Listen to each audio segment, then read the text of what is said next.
warahmatullahi wabarakatuh. Kita bikin perkenalkan kami dari kelompok SMP Negeri 8 Padang Lampung yang akan mempresentasikan hasil kolaborasi kami pada topik 4. Silakan menyaksikan.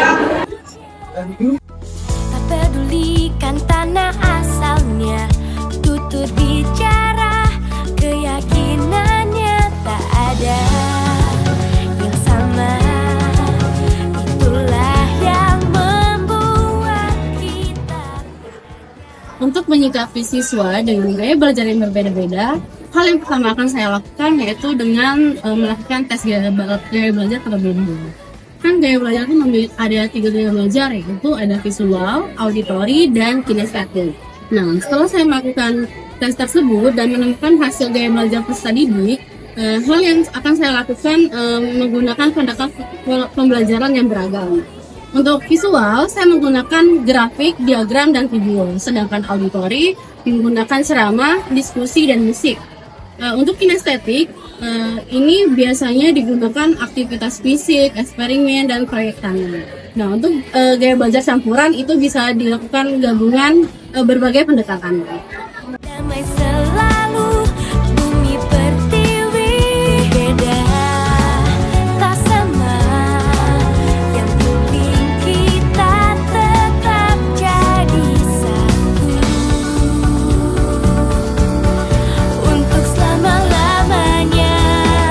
Oh, oh, oh, oh, aku adalah Indonesia, beraneka ragamnya, warna-warni irama, oh indahnya.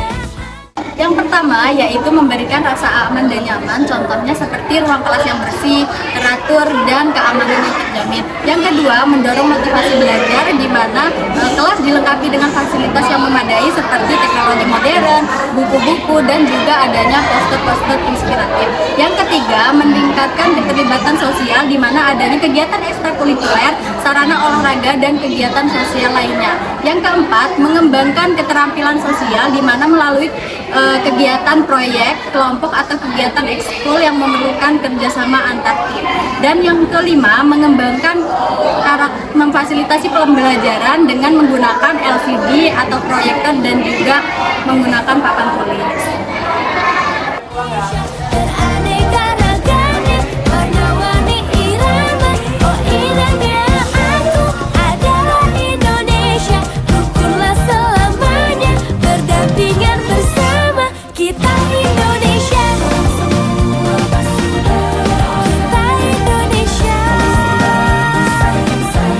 rukun selamanya.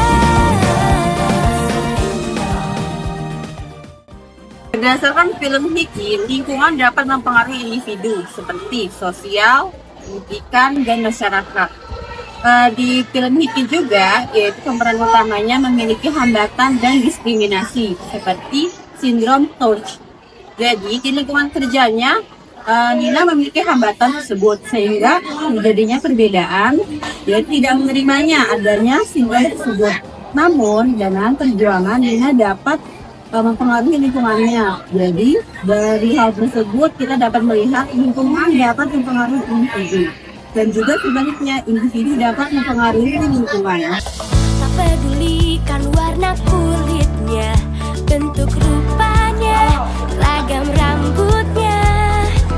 Tak pedulikan tanah asalnya, tutur bicara keyakinannya tak ada yang sama. Di dalam film Hiki, Naina Matur merangkul peserta didiknya dengan berbagai cara, yaitu mengenali kebutuhan peserta didiknya. Pada peserta didik mempunyai minat dan bakat yang berbeda-beda. Dari sini, Naina memahami bahwa peserta didik itu mempunyai keunikan, yaitu kelebihan dan kekurangan yang berbeda-beda, dan itu yang akan didorong dan difasilitasi oleh Naina tersebut. Lalu adanya menggunakan metode pengajaran yang berbeda. Pada dasarnya, peserta didik mempunyai gaya belajar yang berbeda-beda. Maka dari itu, Naina memfasilitasi dengan menggunakan metode pengajaran yang menyenangkan dan menarik. Lalu memberikan motivasi. Di sini, Naina Matur memotivasi peserta didik dalam ketika peserta didik mengalami kegagalan, Naina memotivasi secara penuh agar peserta didik bisa bangkit dalam kegagalan tersebut. Lalu yang terakhir adalah menjalin hubungan emosional. Pada dasarnya tadi berhubungan dengan yang sebelumnya, menjalin hubungan emosional ini, Naina adalah menjalin hubungan secara intens dengan peserta didik, yaitu menjadi sahabat peserta didik itu sendiri. untuk selama-lamanya. Oh, oh, oh, oh, aku adalah Indonesia, beraneka ragamnya, warna-warni irama. Oh indahnya aku adalah Indonesia, rukunlah selamanya, berdampingan bersama. Guru Naina memiliki beberapa kualitas sehingga beliau dapat merubah suasana kelas yang lebih menyenangkan. Ketulusan dan keberanian. Naina memiliki ketulusan dan keberanian untuk tetap mengajar meskipun dihadapkan pada tantangan fisik dan sosial yang besar. Empati dan pengertian. Naina memahami perasaan dan pengalaman peserta didiknya sehingga mampu menciptakan hubungan yang baik dengan peserta didik. Kreatif dan pembelajaran. Naina menggunakan metode-metode pembelajaran yang kreatif dan inovatif sehingga membuat suasana kelas lebih hidup dan menyenangkan. Selanjutnya, keberanian untuk berubah. Meskipun awalnya Naina mengalami beberapa permasalahan seperti halnya penolakan, Naina tetap berani untuk berubah dan membuktikan kemampuan sebagai seorang guru yang peduli dan berdedikasi. Dengan kualitas-kualitas tersebut, Naina mampu menciptakan suasana kelas yang menyenangkan dan memotivasi peserta didik untuk belajar dan tumbuh bersama.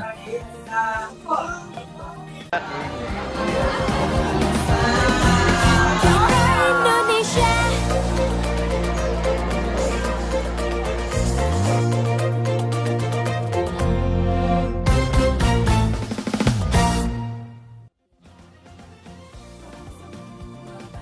Iya, bisa. Karena dengan kemampuan, tekad, semangat yang tinggi, serta pengalaman yang kami dapatkan, kami yakin akan mampu menjadi sosok guru seperti Naina. Kami akan terus belajar untuk mengendalikan emosi, mengendalikan diri, dan juga dapat membuat keputusan yang bertanggung jawab untuk memfasilitasi peserta didik dengan sebaik mungkin, sehingga peserta didik dapat belajar dengan aman, nyaman, dan juga pembelajaran lebih bermakna, dan individu akan menjadi lebih baik.